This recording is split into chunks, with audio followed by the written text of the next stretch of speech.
बंगाल में फर्जी वोटरों को चिन्हित करने का काम तृणमूल नेता और कार्यकर्ता जोरों शोरों से कर रहे हैं, लेकिन इसी बीच तृणमूल के जिला अध्यक्ष के स्वर्गीय पिता का नाम अब तक वोटर लिस्ट में दर्ज है। पांडेश्वर विधानसभा क्षेत्र के पार्ट संख्या 87 के सीरियल नंबर 117 में अभी भी जिला सभापति नरेंद्र नाथ चक्रवर्ती के स्वर्गीय पिता अरिंदम चक्रवर्ती का नाम शामिल है, जबकि उनके पिता की मौत 2 वर्ष पहले ही हो चुकी थी।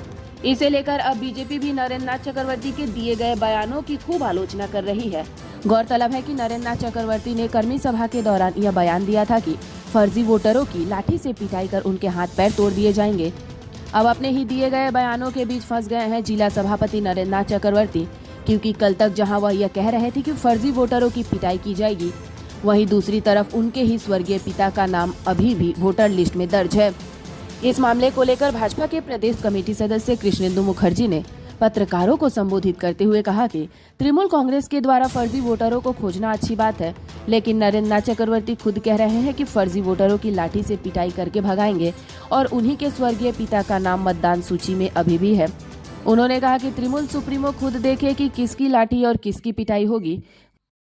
विधायक বিরাট চিৎকার চেঁচামেচি করছে যে ভুতুরে ভোটার, মুখ্যমন্ত্রী যে বলেছেন ভুতুরে ভোটারকে খোঁজা হচ্ছে, সবাই আদা জল খেয়ে নেমে পড়েছে ভুতুড়ি ভোটার খুঁজতে।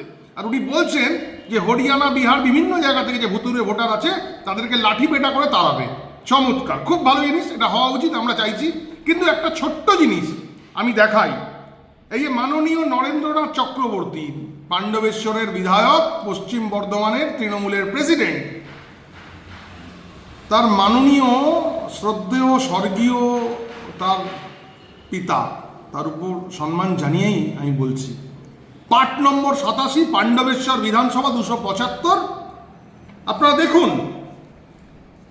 117 ওনার বাবার নাম অরিন্দম চক্রবর্তী, 84 বছর বয়স, আর 118 নরেন্দ্রনাথ চক্রবর্তী।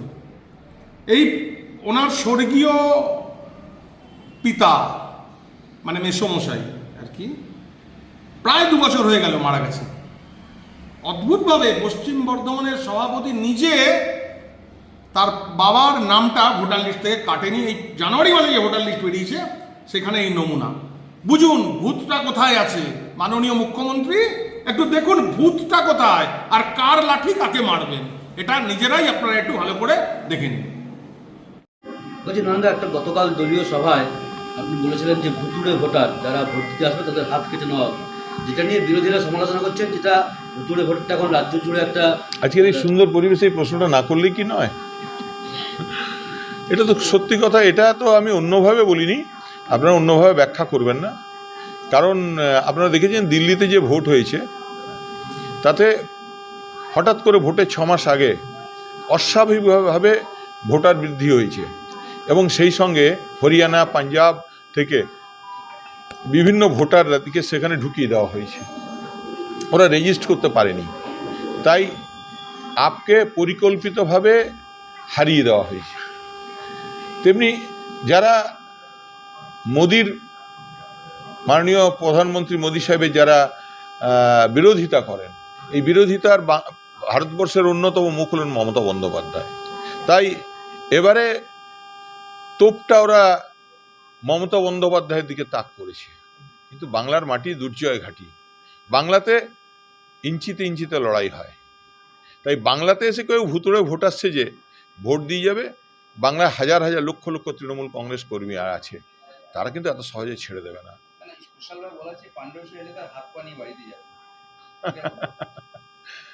দেখা যাক ভোটের দিন।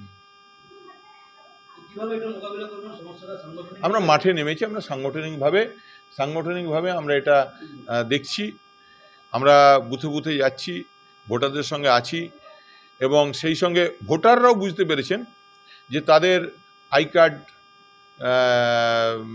অন্য লোককে ঢুকিয়ে দেওয়ার চেষ্টা চলছে, তারা ভাবছে তাদের নামটা উড়িয়ে দেওয়ার চেষ্টা চলছে, তাদের নামে ভুল করে দেওয়ার চেষ্টা করছে, ভোটাররাও খুব সচেতন। বিরোধীরা বলছে যে জেলার যা রিটার্নিং অফিসার তারা তো ডিএমরা, আপনাদের সরকার, তাহলে আপনাদের দেখা হচ্ছিল না? আমরা তো দেখছি ভোটার লিস্ট অনলাইন হয়, ডিএম তো আর ভোটার লিস্ট দেখে না, সরকার আমাদের, এই সরকার তো মানুষকে সঙ্গে নিয়ে চলে, এই সরকার তো নিরপেক্ষ সরকার, এটাই তার প্রমাণ। আর সবচেয়ে বড় কথা, এটা তো মমতা বন্দ্যোপাধ্যায় যে জেহাদ, মমতা বন্দ্যোপাধ্যায়ের যে ডাক, মমতা বন্দ্যোপাধ্যায়ের যে লড়াই, কালকে তো ইলেকশন কমিশন মাথা নত করেছে, কাল তো মেনে নিয়েছে যে ভুতুড়ে ভোটার আছে। वहीं दूसरी तरफ इस मामले को लेकर चंद्रशेखर बैनर्जी ने भी तृणमूल कांग्रेस और विधायक नरेंद्रनाथ चक्रवर्ती पर कटाक्ष किया।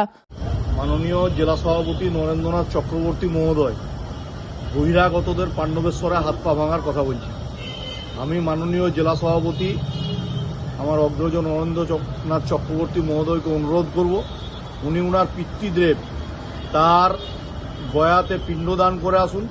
পিণ্ডদান করে ভুতুড়ে ভোটার পাণ্ডবেশ্বর বিধানসভা থেকে উনার পিতৃদেবের নাম রয়ে গেছে এখনও ভোটার লিস্টে, সেই নাম কেটে বাদ দেন। আমরা জানি যদি পিণ্ডদান না করে, আত্মার শান্তি না পায়, তাহলে ভূত তাড়া করে বেড়ায়। তাই ভুতুড়ে ভোটার নিজের পরিবার থেকে প্রথম তাড়ান, তারপরে গিয়ে অন্যদের হাত পা ভাঙলেন।